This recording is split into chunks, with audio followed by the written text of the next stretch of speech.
नमस्कार मंडळी, mini blog मध्ये तुमचं स्वागत आहे. तर काल मी मुंबईच्या मार्केटला गेली आणि येताना मी बरीच शॉपिंग आणि गिफ्ट घेऊन आले. तर आठवड्यातनं एकदाच किंवा दोनदाच मी मार्केटला जाते, तरी सुद्धा घरी आल्यानंतर या इतक्या खुश होतात जशा की मी 15 दिवसांनी घरी येत आहे. तर चला आज मार्केटमधून काय काय शॉपिंग केली आणि काय काय गिफ्ट आले ते तुम्हाला आता थोड्याच वेळात पाहायला मिळेल. आता तुला खाली बॉक्स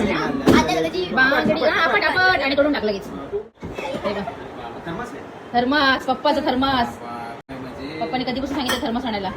घरात 3 थर्मास आहेत, सगळे खराब झाले. आणि आज कृपाला बांगड्या आणल्यात. कृपाला आणि मला पण दोघींना आपले सेम आहेत थोडे थोडे. तुला थोडे ढिल्ले होतील आणि मला एकदम परफेक्ट होतील. सगळ्या साडीवर ड्रेसवर मॅचिंग बांगड्या. 12 तास राहील. ती बाहेर कशी पटवल्या त्या?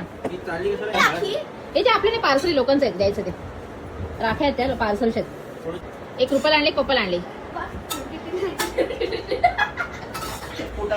कुठली कुठली थर्मास आहेत होते बटाटी काय आणले का ते?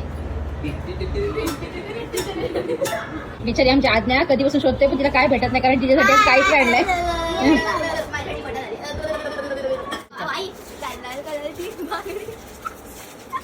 अगरबत्ती आहे मला गिफ्ट दिलेत. अगरबत्ती केवढ्या गिफ्ट दिलेत बघ. इथे अगरबत्ती दिले त्याने मला.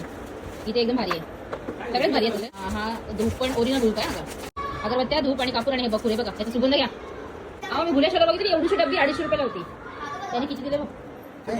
बकूर बकूर बोलत जरा बकूर. ते बकूरचं झाड असतं त्याचा भुसा आहे ते. म्हणजे कापूर गाडीमध्ये ठेवायचं. किती भरपूर आहे. 4000 रुपये किलोने भेटतो. वितरणाला त्याचा सुगंध पसरतो फक्त. वितरत वगैरे मिळते. तर सेट घेतला ना का स्वस्त पडतात. अशी एक डझन घ्यायला गेलं तर 50 रुपये 60 रुपये डझन आहे मागडे. ह्याचे मेटल आहे, हे मॅटमध्ये matte finishing. South Indian type आहे ज्वेलरी. हे ज्वेलरी आणि अगरबत्त्या वगैरे गिफ्ट आलं. आणि हे मी खरेदी केले. आपण खरेदी केले. अरे वाव, सोन्याचा हार आणलाय तुला. साडी सोन्याचा आणलाय, सगळ्यात महाग आणलाय. मस्त का, लय भारी दिसते का, एक नंबर.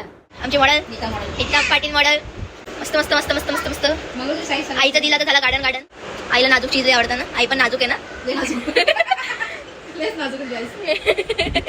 तर चला काल मार्केटमधून काय काय आणले ते तर तुम्ही आता पाहिलंच असेल. तर हा बँगल स्टोर बॉक्स होता जो मला कधीपासून घ्यायचा होता, कारण ह्या बँगल्स ठेवायला मला खूप जास्त प्रॉब्लेम येत होता. तर अजूनही मी बँगलचा खूप मोठा कलेक्शन करणार आहे, जो तुम्हाला लवकरच व्हिडिओमध्ये पाहायला मिळेल. तर चला काल मार्केटमध्ये फिरून चांगलीच दमली होती, म्हणून सकाळी नाश्त्यासाठी फक्त कांदे पोहे केले आणि त्याच्यानंतर जेवणामध्ये मटण तयार केलं. तर आज मटणाचा एकच रस्सा तयार करून मस्त अशा तांदळाच्या भाकऱ्या केल्या आणि गरमागरम भात करून सगळ्यांना मी इथे जेवण वाढला.